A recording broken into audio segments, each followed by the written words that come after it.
Shalom Bapak Ibu Saudara-saudari yang dikasihi dan mengasihi Tuhan. Kita bersyukur kalau hari ini Tuhan boleh memberkati kita. Mari sebelum kita membaca merenungkan firman Tuhan, kita berdoa. Tuhan, terima kasih, kami mengucap syukur untuk kasih setiamu di dalam hidup kami. Terima kasih untuk berkat-Mu, sampai hari ini Engkau boleh menjaga dan memelihara kami. Sebentar kami akan membaca dan merenungkan firman-Mu. Berfirmanlah dan biarlah kami mengerti apa yang menjadi kehendak-Mu. Kami berdoa di dalam nama Tuhan Yesus Kristus. Haleluya. Amin. Ku rindu setiap waktu hidup di kebenaran-Mu, bukan dengan kuatku, namun karena Roh-Mu. Yesus, yang ku pegang teguh. Ayat firman Tuhan terambil dari kitab Injil Markus. Injil Markus pasal yang pertama, ayat yang pertama hingga ayatnya yang ke-8. Saya akan membacakan di ayatnya yang ke-4. Demikianlah Yohanes Pembaptis tampil di padang gurun dan menyerukan, "Bertobatlah dan berilah dirimu dibaptis, dan Allah akan mengampuni dosamu." Amin. Demikianlah firman Tuhan. Mari kita merenungkannya. Bapak Ibu Saudara yang dikasihi dan mengasihi Tuhan, mengawali sesuatu yang baik, kita berharap akan berjalan dengan baik. Mengawali dengan hati, begitu, akan sampai ke hati dan menyentuh hati. Kalau kita memperhatikan di kitab pembukaan, begitu ya, Markus 1 ayat 1 hingga yang ke-8 ini berbicara tentang bagaimana Yohanes Pembaptis mempersiapkan jalan untuk kedatangan Tuhan Yesus. Menarik sekali persiapan yang dilakukan oleh Tuhan Yesus ya, bagaimana Yohanes mempersiapkan orang-orang untuk kedatangan Sang Mesias, Anak Allah, yang akan membaptis dengan Roh Kudus dengan memberitakan baptisan pertobatan untuk pengampunan dosa. Saya berpikir tentu tidak secara kebetulan ya, ketika peristiwa itu dikerjakan dan kemudian dituliskan. Sesuatu awal yang sangat baik ya, awal yang baru dimulai dengan pikiran dan hati yang bertobat. Ini bagi saya menarik sekali Bapak Ibu, karena tanpa ada pikiran yang baik begitu ya, tanpa adanya pertobatan ya, hati yang bertobat, rasa-rasanya sangat sulit sekali untuk menerima sebuah kebenaran atau sebuah kenyataan bahwa kita adalah orang yang berdosa. Kita membutuhkan Tuhan, kita membutuhkan anugerah Tuhan. Saya masih ingat sekali begitu ya, ketika seseorang mengalami pertobatan, dia menerima Yesus Kristus sebagai Tuhan Juru Selamat dalam hidupnya, maka hatinya itu akan terbuka. Terbuka untuk kebenaran firman Tuhan. Ketika hati seseorang terbuka akan kebenaran firman Tuhan, maka ia akan sangat mudah menerima kebenaran firman Tuhan. Selama ini kalau kita menyadari apa sih yang seringkali membuat kita sulit mengerti, memahami, menerima kebenaran firman Tuhan. Tidak lain, tidak bukan karena hati kita yang belum membuka kebenaran itu untuk kita terima di dalam kehidupan kita. Oleh sebab itu sebelum Yesus datang begitu ya, Yohanes Pembaptis sudah mempersiapkan umat untuk mereka boleh menyadari, mengakui akan keberdosaan hidupnya, di mana mereka membutuhkan pertobatan. Pertobatan artinya bagaimana kita meninggalkan cara kehidupan kita yang lama, yang dulu selama ini kita berbuat dosa. Kemudian kita menerima Tuhan Yesus sebagai Tuhan Juru Selamat, kita hidup melakukan apa yang menjadi kehendak-Nya. Sebagaimana yang kita tahu, ya, sebelum kita mengenal Tuhan, tidak bisa tidak berbuat dosa. Kecenderungan hati kita adalah melakukan dosa.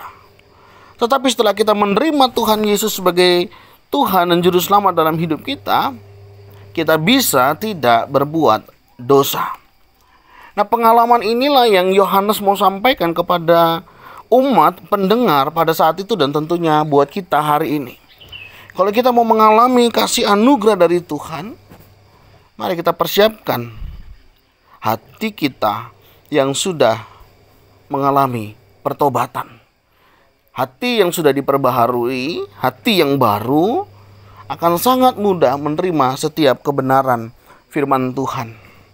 Ajaran pasti akan kita terima dengan baik. Kita akan jauh lebih mudah memahami kebenarannya. Tapi ketika hati kita masih keras, kita tidak mau menerima kebenaran, kita tidak akan pernah diubahkan. Nah, Bapak Ibu Saudara, mari kita hari ini datang kepada Tuhan dengan hati yang mau bertobat, hati yang mau diubahkan, sehingga setiap kita boleh mengerti apa yang menjadi kehendak Tuhan di dalam kehidupan kita, sehingga kita bisa tahu apa yang menjadi kehendak Tuhan untuk kita boleh lakukan. Karena tanpa itu kita tidak akan pernah bisa melakukan apa yang menjadi kehendak Tuhan.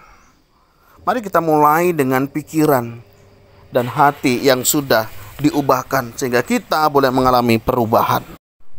Pikiran yang diubahkan artinya dia memiliki pemikiran yang baru, tidak lagi dikuasai oleh dosa ataupun keinginan-keinginan yang membuat seseorang itu jatuh di dalam dosa. Dan hati yang diperbaharui dari hati yang sudah rusak, hati yang sudah keras, kita perbaharui di hadapan Tuhan. Dengan pikiran yang jernih, hati yang bersih akan menolong kita mengerti dan memahami setiap kebenaran firman Tuhan dengan baik. Karena firman Tuhan bukan hanya sekedar untuk dibaca, bukan sekedar untuk direnungkan, bukan sekedar untuk dipahami, tetapi firman Tuhan akan berakar, bertumbuh dan berbuah ketika firman Tuhan itu dihidupi oleh setiap kita.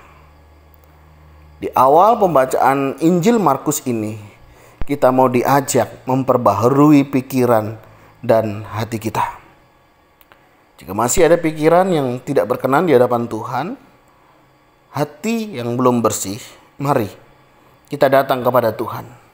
Kiranya hati dan pikiran kita boleh dibersihkan dari hal-hal yang tidak berkenan di hadapan Tuhan. Dengan pikiran dan hati yang bersih akan menolong kita lebih mudah memahami, mengerti, dan melakukan firman Tuhan. Karena tanpa pikiran dan hati yang bersih, kita tidak akan bisa mengerti apa yang menjadi kehendak Tuhan di dalam hidup kita. Dan kiranya setiap kita yang sudah memiliki hati dan pikiran yang bersih, terus kita akan semakin diasah untuk kita boleh menemukan kebenaran-kebenaran dan kita boleh melakukannya. Bagi yang belum, mari kita datang kepada Tuhan, memohon kiranya Tuhan memberikan hati dan pikiran yang bersih, sehingga kita boleh berpikir yang bersih, melakukan yang bersih, dan hidup di dalam kebenaran firman Tuhan. Tuhan, terima kasih. Kami bersyukur kalau hari ini Engkau boleh memberkati kami. Engkau boleh mengingatkan kami, sehingga kami ya Tuhan boleh datang kepadamu dengan pikiran dan hati yang bersih.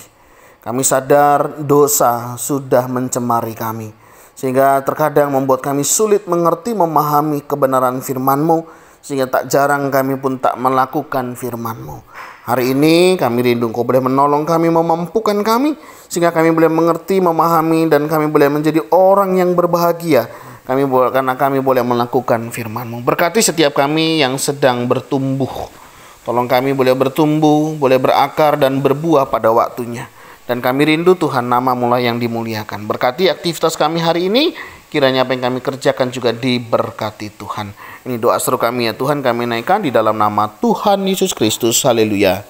Amin. Bapak Ibu Saudara, demikianlah renungan kita. Mari milikilah pikiran dan hati yang bersih. Hati yang bersih, pikiran yang bersih diawali dengan pertobatan. Meninggalkan cara hidup yang lama dan kita boleh melakukan cara kehidupan yang baru. Tuhan Yesus memberkati kita sekalian. Shalom.